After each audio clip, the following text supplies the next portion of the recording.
Okay. We can get started. We are live on YouTube now. Thank you. Good morning. Due to COVID-19, Committee of Adjustment public hearings are being conducted virtually by electronic means through WebEx webinar, an online digital platform, and streamed on the Toronto City Planning YouTube channel. Participants who have registered in advance will be able to make their presentations to the committee using WebEx webinar, which is moderated by city staff. Anyone wishing to view the hearing may watch on YouTube. Participants who registered in advance will be connecting with their computer, tablet, smartphone, or telephone and have the option of participating via video or audio only. All participants will automatically be muted on entry. When your item is called, each participant will be unmuted by the moderator, one person at a time. We also ask that you mute your devices until you are called on to speak. Those participating by video appearance will be temporarily upgraded to panelists when your item is being held. During this time, your camera will be enabled. You will only be visible during your 5-minute allotted speaking time, and at all other times, your video will be disabled. You will be reinstated as an attendee. Committee of Adjustment staff will share presentations submitted in accordance with this written submission deadline.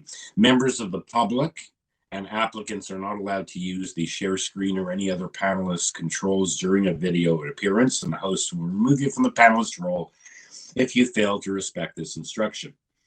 Land acknowledgement. We acknowledge that the land we're meeting on is traditional territory of many nations, including the Mississaugas of the Credit, the Anishinaabe, the Chippewa, the Haudenosaunee, and the Wendat peoples, and is now home to many diverse First Nations, Inuit, and Métis peoples. We also acknowledge that Toronto is covered by Treaty 13 with the Mississaugas of the Credit. In accordance with sections 45 and 53 of the Planning Act 1990 as amended, this meeting of the Committee of Adjustment of the City of Toronto is called to order. The Committee of Adjustment considers applications for variances from the provisions of the zoning that apply to the property, permissions to extend or alter lawful non-conforming uses, and consents to sever properties to create new lots. Anyone in attendance today who wants to receive a copy of the decision of the committee on a decision must submit a written request for a decision by email. Please ensure that you include your name, address, and email address, because the Committee of Adjustment and the Toronto Local Appeal Body, in the event of an appeal, will be sending notifications and appeal updates by email. If you do not agree with the decision of the committee rendered here today, you may be able to appeal the decision to the Toronto Local Appeal Body, or in some limited circumstances to the Ontario Land Tribunal. However, the provincial government recently amended the Planning Act and generally removed rights of third parties to appeal Committee of Adjustment decisions. As of November 28, 2022, only the applicant, the Minister of Municipal Affairs and Housing, specified persons and public bodies, as those terms are defined in the Planning Act, are permitted to appeal decisions of the Committee of Adjustment. Appeal instructions are set out at the bottom of the decision of the committee. The hearing procedure is as follows. I'll call each item in the order listed in the agenda. In making your submissions where an application is uncontested, the agent or applicant may proceed with a presentation if they desire. Where the committee does not require presentation, applicants are to advise the chair should they wish to address the committee, and the committee may ask questions and then take the matter into the committee for a decision. Each speaker, including the applicant or agent, will be given a maximum of 5 minutes to address the committee, and the clock is up on the board, and we will comment and advise you to wrap up when you reach the 5-minute mark. When addressing the committee, please clearly state your name and address, and please remember to confine your remarks to the matters outlined in the application. The applicant or agent goes first and makes their presentation to the committee of the application. Please note the committee may not entertain revisions made to proposals at the hearing today. The committee may decide to defer that application, it being substantially revised, in order to ensure that the revised application is accurate and that all those entitled to a notice of the application have been informed of the changes. Then individuals either in support or opposed or with concerns with the application will be invited to speak. Committee members may ask questions of each speaker after they finish their presentations. And when all other speakers are finished, the applicant or their agent has an opportunity to rebut only those issues and answer those questions that were raised by the speakers.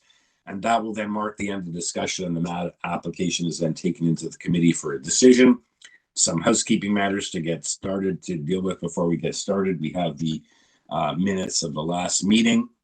I believe it was the 9th of May. We need those minutes approved. I have a motion to approve those minutes. I'll move to approve this minutes. Mishi McCluskey, a seconder. Laura Alderson, thank you very much. All in favor? Minutes are approved. Okay, I don't see a visual on Sophia, but I assume she's in agreement if she's here. Any files to be closed, Madam Secretary Treasurer, today? It's Mr. Carvalino, Mr. Chair. It's none on this agenda. Okay, thank you, Mr. Carvalino. Welcome. And I now see Sophia. Okay. Just to confirm, I was here and in favor. Thank you. Okay, so declarations of interest of panel or staff on the matters before us this morning's agenda. No declarations of interest to declare. Okay, thank you. Okay, so deferrals is the next thing we'll deal with. I see on the morning session we have on our consolidated memo, we have number 8 for reasons 1 and 2, and number 13 for reason 6 being the agent's request or the applicant's request. But I have 2 questions, I guess. The first one, I guess we'll call. Also notice, and as we go through them, we have number 15, it's an urban forestry request, I believe. But let's deal with number 8. I think we're going to be maybe proceeding with that one.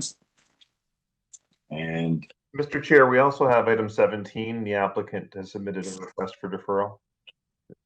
Yeah, that's in the afternoon, I believe. We have only 16 this morning. I saw that too. 17 and 19. So we'll deal with that this afternoon. Yes. Okay, so let's deal with number 8, 56 Pergola Road. Speakers lists. Okay, maybe someone can help me while I look for my speakers list. Mr. Chair, we have Agent Molan Mavani. Okay, I see that now. I found it. Yeah, and we have 2 neighbors on the line from 130 and 126 Mercury. Correct, they're both on the line. So, okay, so on this file we have on the consolidated planning memo, community planning looking to defer for reasons 1 and 2, that they need more information, they want changes made.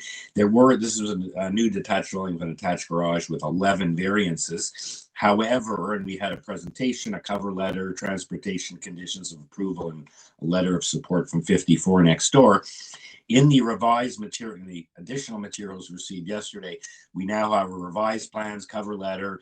There are now only 4 variances. 7 of those have been eliminated.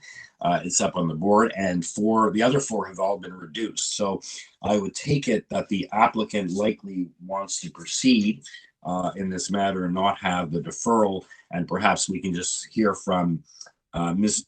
Molan Mavani about what's going on with the with community planning. Correct. Thanks for the opportunity. Good morning, everyone.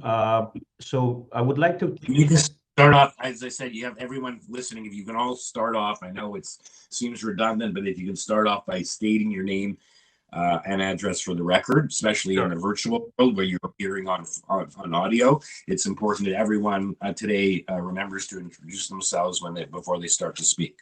Thank you, Molan. Oh, thank you. My name is Molan Mavani, and I'll be representing for the address, property address 56 Pergola Road. So essentially, there is already an existing detached house, which is a single-story house, and which Sure. Just hang on a second. We're not getting into the merits right now. We're just talking about the fact that community planning is asking for this matter to be deferred. And 2, given that they want to meet and the changes to be made. It looks like you've made changes. So I want to hear from you just on the issue, not on the merits right now, but on the matter of whether this should be deferred. And if you can tell me that these are the changes that community planning was requesting of you. If we are going to hear it, you're going to go back in the hopper and wait in line your turn. So we're not going to hear it on the merits right now. Okay, we're just deciding whether we're going to have this matter deferred or not. So am I correct that given these massive changes that you've made, you would like to proceed today? Correct. That is correct. Okay. So can you just tell me, are these the changes of community planning, or what precipitated these particular changes, eliminating 7 variances and reducing the other 4? Did That you is just right. do it on behalf of your client, or this is what community planning asked that you do? So community planning did request that this many changes to be revised. So we looked into it very carefully, and we have tried accommodating majority of the changes that has been suggested. So with that in mind, I guess we have already removed 7 of the different variances and just left with 4 now. And we have also with those 4, we have also substantially worked on those and tried reducing and try to match with the guidelines as close as possible. Okay, so you would like to hear this. That's the first thing we have to deal with. I'm not going to bother. We have 2 neighbors to speak on the merits. And if we do decide to hear this morning, then they will get a chance to discuss on the merits. I don't think we need to hear from them on the issue of the deferral. Members, any questions for Mr. Mavani, or is someone ready to make a motion on whether or not this matter should be deferred in the circumstances? Mr. Mavani would like to, and his client would like to proceed this morning. Mr. Chair, I have a question. Yep. On variance number 9, the change is not a reduction. It's in fact an increase. So that's a concern and an issue if we're going to proceed, because that's a potential notice issue. So I would like the agent to explain whether that's an error or whether they're actually, because I believe you're asking for a bigger increase than what you were originally asking for.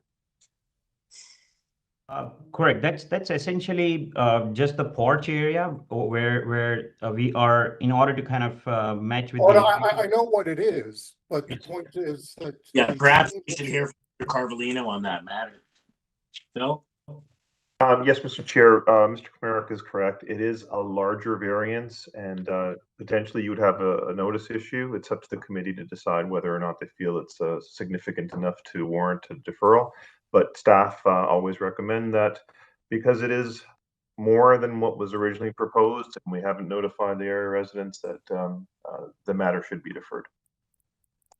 Okay, so they're good catch, Mr. Kamarick. My question then for the applicant or his agent is in variance number 9. I guess if you were willing to live with can you live with the 3.05 as opposed to the 4.07, or else we have to defer? No, yes, we can live with the original proposed, which is 3.05. That's not a problem.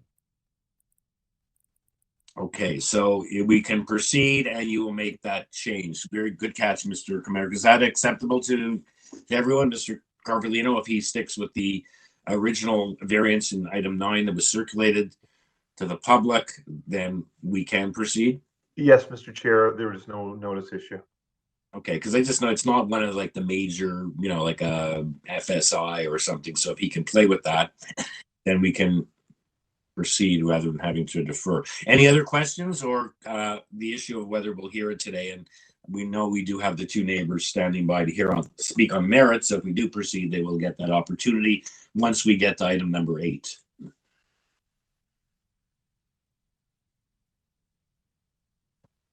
So just to clarify, I'm waiting for a motion from someone to defer or whether to proceed, given the great number of changes that have been made and circulated, and the fact that he's willing to live with item number 9 as it was previously circulated. You're looking for a motion to proceed, in which case I can motion to proceed. Okay, thank you, Ms. Alden. I'll second that. Thank you, Ms. Reddick. All in favor? Okay, we will hear from you in due course when we get to item number 9. And the same thing with the neighbors at 126 and 130 Mercury Road. We'll have a chance. We will be dealing with this today, so stay tuned. Okay, the next item on the deferral memo is again item number 13, and I have a question on that one as well. It's a request for item number 6 being requested by the applicant. However, there's a bit of deja vu going on. It looks like 13, 15. There it is. Right, this is an application for a new triplex dwelling with 5 variants. And we have a deferral request for number 6 being requested by the applicant. However, I have a question before we proceed. Is that there appears to be the identical application. Actually, it was less. There were 2 variances. Now there are 5, including the original 2 that were refused by the committee at the April 13, 2023 hearing. So my question is for the applicant and for staff is, is this not a situation of legal principle called res judicata? We've already ruled on this. The applicant had a right to appeal, did not do so, and is coming back with seemingly identical application, even with 3 additional variances, the 2 that were refused.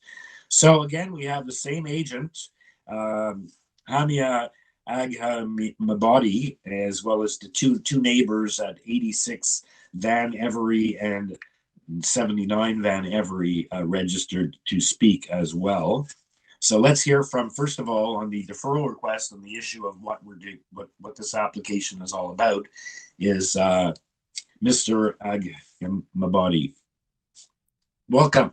Good morning, Mr. Chairman, members of committee. My name is Mabadi. I'm architect of the project.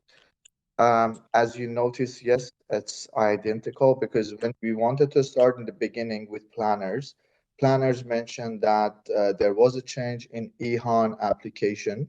Apparently, FSI is not an issue anymore now, but at the time they asked us to defer. It was in the very beginning of the process. They asked to wait for the EHAN result, which is happening now. We are in the 20 days waiting period to finalize everything. And if that happens, technically, we won't even have probably any variances. The main variance for us was FSI, which will be taken away. So it was based on their suggestion, and we did not proceed from the beginning. That's why you're seeing the same application. Okay, can we hear from staff on that? Is that I am with EHAN, and this is an application for a new bill, a triplex, which is going to be permitted. So do all these variances like frontage and FSI, parking, and height fall away just because of what's going on with Mr. Carvalino? Can you please weigh in? We didn't have any height variance. I think that's not the correct zoning notice. Sorry, am I looking at the wrong? Hold on a second. No, I'm looking at number 13. Sorry, you have a lot frontage. You have a floor space index of 1.21 where 0.6 is permitted. You have the proposed platform will be higher than the level of the floor of the story from which it gains access. That's the, I guess, the roof deck or something. Parking spot length, sorry, and a parking space width. So, Mr. Carvalino, first of all, you're asking now, Mr. Mabadi, that you want to have this deferred, though? Yes. And the reason you want the matter deferred? Because we didn't even work on that with planners based on their suggestion, and we were waiting for the EHAN result, and they suggested that we wait until it's done.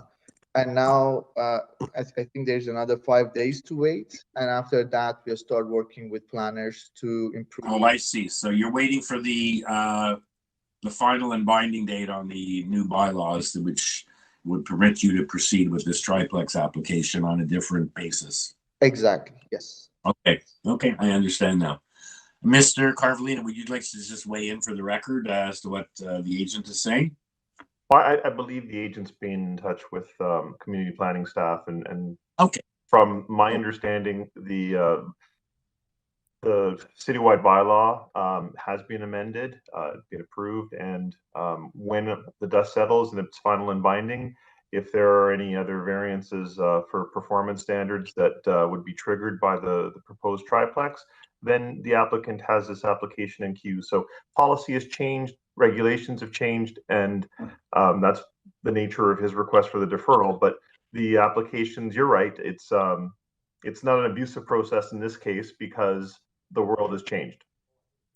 Okay, even though it's only like a month ago, it's less than a month ago. Interesting. The world is changing.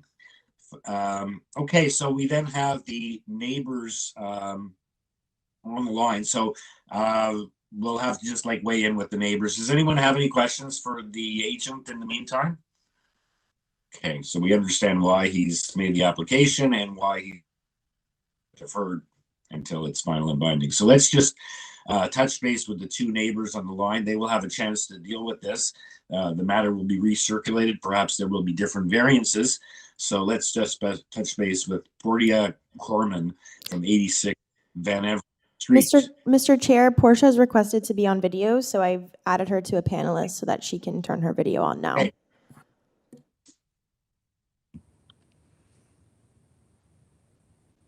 Hi there. I don't know why I put myself on video, but it doesn't matter. My name is Portia. I live across the street from 81 at 86. And I guess my biggest concern was the FSI, which I don't know all the cool lingo, but that's floor space, right? The amount of space. So, yeah. Unfortunately, we're not gonna be hearing this today on the merits. Right. Just thing, it's gonna get deferred for reason that it's waiting for this new bylaw to be final. Yep. And then he'll come back. There'll be recirculation. You'll be notified in the mail. There will likely be different variances. And we'll see you back here again. And no, we love having people on camera. Very few people do take advantage of it. And it's a good opportunity in between the virtual sound and being actually in person. So we appreciate you doing that. No problem. Okay. So we'll see you back. Just out of curiosity, if I did have something to say right now, what would I be talking about based on the fact that the bylaw is changing and this has to be resubmitted? What would I be talking about right now? Well, that's it. You really can't. It's hard to complain about the 5. Those variances may not be the applicable variances. Now that a triplex is going to be a permitted built form, they don't have to apply for it, but there's still likely be perhaps performance standards, as Mr. Carvalino said, given the FSI or parking standards. So we'll see in due course when the agent brings this back on the agenda. Like I said, as being across the street, you and the other neighbor on the line will be notified as you were this time. So if we have a beef, we should be talking to the planning committee at this point. You'll be coming back to the same hearing if you have a beef once you see what actually he comes back with and how those variances can only complain about the variances, not about what they want to do, only the things that are invariant, and you can certainly complain about that. Yeah, we could complain to our city councilors about how they're going to deal with prices. No, you'll apply to this to this okay. committee. Yeah. Okay. Thank you. Same thing. And hopefully you'll be on video again. Oh, I will. Or you won't have any problems and you won't be back here. So And if I could just add, you're welcome to complain to your city councilor. That's what city councilors are there for. So you can certainly do that as well. Thank you. Sure. If you have any complaints with how this particular application or planning in general, and they're always there to listen and venting from their citizens and their constituents. Exactly. Okay. So have a wonderful day. We'll hear now from the other neighbor, just to weigh in, Eva Chen at 79, right next door. And she is not requested to be on video. Ms. Chen? Hi. Hello. Good morning. How are you doing today? We're doing great. How are you doing today? We're well. Great. So okay. As you're hearing, we're not going to be proceeding today. The agent has decided to defer until this pending bylaw is approved and is final and binding to come back with an application. You will be recirculated, as I just advised Portia. Great. Yeah. Okay, so you have any questions about that? Well, I was kind of shocked that I got another notice after I just received the, decision, and nothing really much has changed. But yeah, now, that was now you've heard the reason for bylaw is being changed, and it's in process right now. So he has to wait another 5 days, and then he'll come back on another. You will be notified. And if you have any issues on the merits at that point, given the variances identified at that point, you'll have a chance to make your comments known, and you can also get in touch with your counselor if you wish as well. Great. Okay. Thank you. I appreciate it. Okay. Have a wonderful day. You too. Okay. So back to Mr. Akama body. Let's see if members have any questions or if someone's ready to make a motion to defer.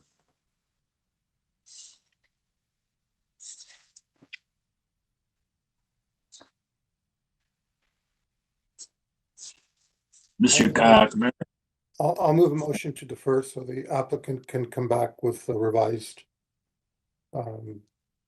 variances, if any. Okay, thank you. Okay, seconder for that motion? Second. Ms. Alderson, thank you. All in favor? Okay, the matter is deferred. We'll see you back here again, Mr. Agabody. Okay, so the only other one I have here, looks like, is in the morning session, is item 15, but that's an urban forestry, so we'll deal with that in due course as we go through the applications. Okay, so in that case, I guess we can go back to item number 1 and start hearing applications on the merits. The first item is 117 Riverhead Drive. It's an application for a new rear yard deck, and there is one variance. We have stable top of bank, arborist report, supporting material, TRCA advising the revision to the permit is not required, and that their permitting process is considered complete, and urban forestry is now satisfied with the revised document submitted August 17th, 2022.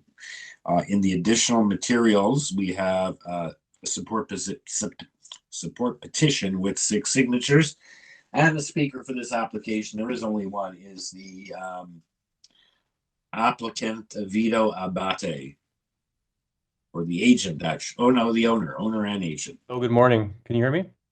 Yes, sir. Yeah. So, good morning. Good morning. So Vito Abate at 117 Riverhead Drive. Thanks for hearing me out today. I had sent in some additional documents past the deadline. I thought I was going to be able to share my screen today, but I realized that that's not possible. So I'm just going to speak to some of the items best I can. So for this application, I feel that the application meets the 4 tests. The variance is only 1 and minor. There's only a small increase in dimension. Number 2, appropriate change. So I believe the change is appropriate. There are many elevated rear decks on our street, as well as I wanted to show, but you don't have this here. So 123 Riverhead Drive has a deck, elevated deck, 9.7 feet, so past the bylaw size. 107 Riverhead has a deck which is 12.4 feet past the structure. And 135 Riverhead has a deck which is 16 feet past the structure. So I had the pictures, but you can't see it. Additionally, sorry. Yeah, you only have the one variance. It's the height portion of the proposed deck beyond 2.5 is 2.6 meters from the ground. That's the only variance you have, as you stated. So there's no one else here opposed. We did get the petition of support in time on the additional materials, but unfortunately, I guess not your package, what you wanted to refer to. But it seems very straightforward. So let's see if committee members have any questions for you, or if they're prepared to weigh in with a motion. Sure.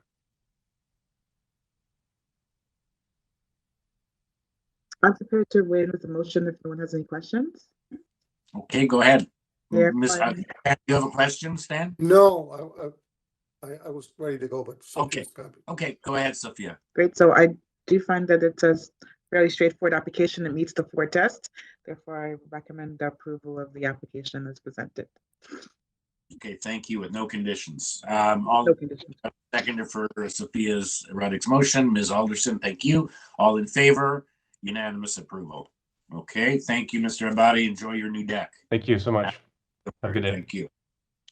Okay, item number 2 is 72 GRENVIEW Boulevard South. It's an application to construct a new rear deck with a pergola, and there are 2 variances. All we have is a previous decision from 2010. That's all we have. The speaker on this application is Alvin Tinoco, the agent for the applicant. Good morning, Mr. Chair and committee members. My name is Alvin. We're from Permit Works and representing the client, the owner of this property. We're here before you to request 2 minor variances as stated on the document. So the first one is to propose rear yard platform that's located 0.48 meters from the north side lot line. Where 0.3 meters of the building.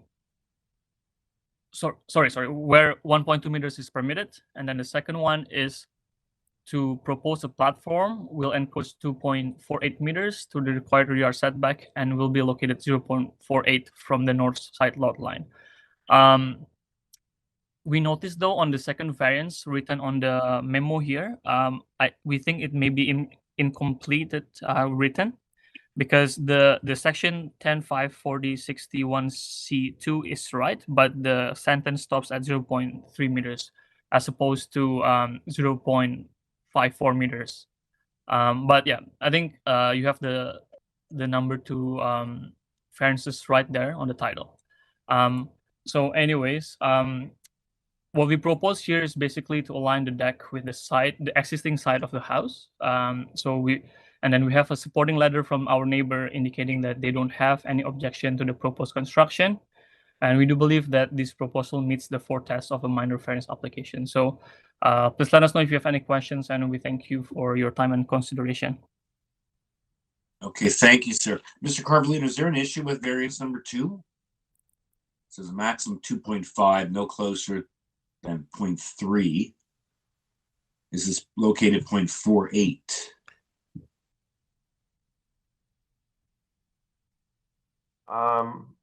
I don't see an issue, but hold on one second.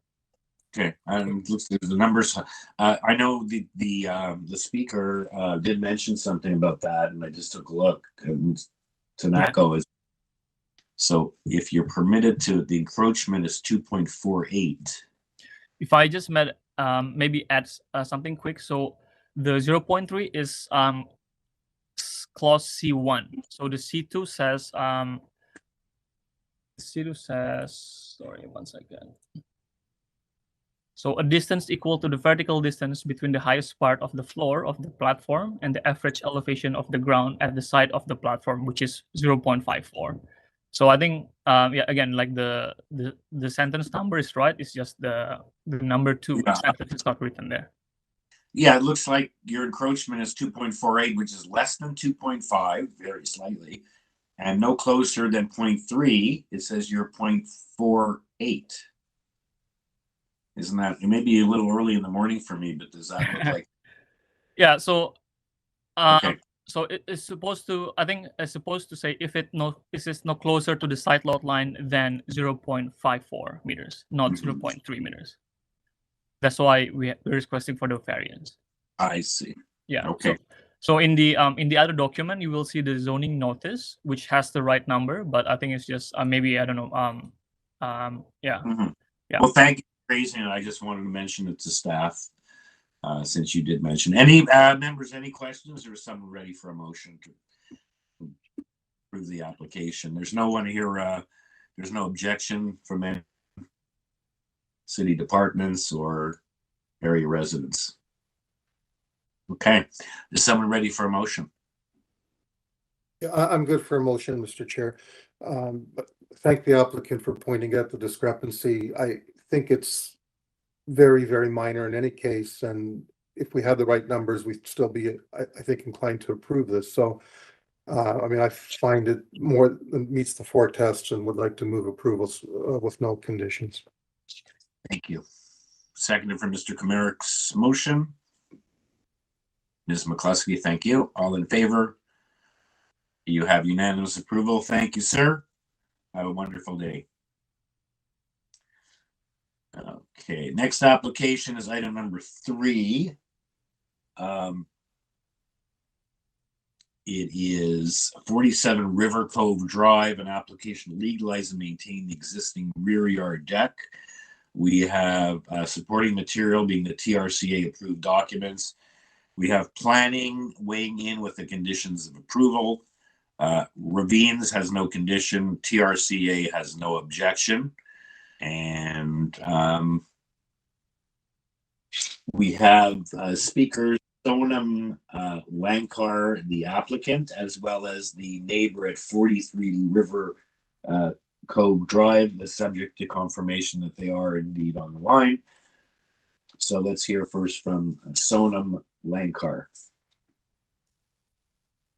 Good morning, Mr. Chair and members of the committee. My name is Sonam Lankar, and I'm for 47 River Cove Drive. Right. Okay. So we have the one variance that's related to an as-built deck. And it looks, so you only have the one variance. So looks like there's planning is okay with it. They'd like a condition of approval. I assume you're okay with that. Have you seen the planning condition? Yes, sir. Okay. We do have a neighbor here on the line, so perhaps we'll hear what they have to say. But would you like to advise the committee of anything before we hear from the neighbor?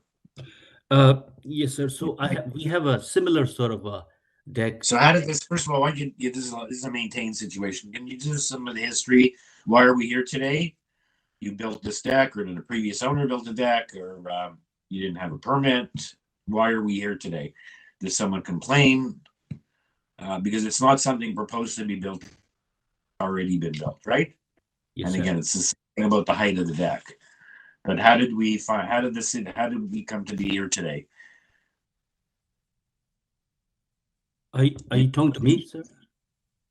Yeah, I'm just asking, did you build a deck? Did you have a tradesman Yes. build a deck? Did Yes. a owner build a deck? Yes. Why did they not build it to? So I'm just asking why we're here. Yes, sir. This gives you yeah, a presentation. I built this deck, during the COVID because we could not able to go anywhere. So, and then my neighbors, number 49, number 51, they have a similar sort of a deck, similar height. So then I thought the committee will approve. That's why I did. Okay. Okay. Thank you, members. Any questions for the homeowner? And if not, we'll hear from the neighbor and hear what they have to say. Okay, ready to do that? Yes, sir. Okay. Does anyone have a question for the speaker, though, or no? I thought you just heard something.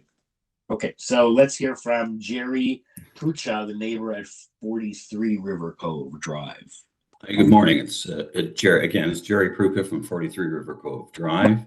Good morning, Chairman, and good morning, committee members. Just a couple of things. First of all, are you right next door? Or are you one house over? I don't know if there's a. My property abuts 47 River Cove. It's the one on the south side. Okay, so there is 45. Right. It's a key lot situation, Mr. Chair. I'm trying to look at the. Oh, I was looking at the map, and I'm looking at the map for item number 4, the next hearing, number 4. Okay, that's why I don't understand. Okay, so let us hear, sir. Thanks for introducing yourself. Why don't you let us know why you're here? Well, I want to contest the application for the building of this deck.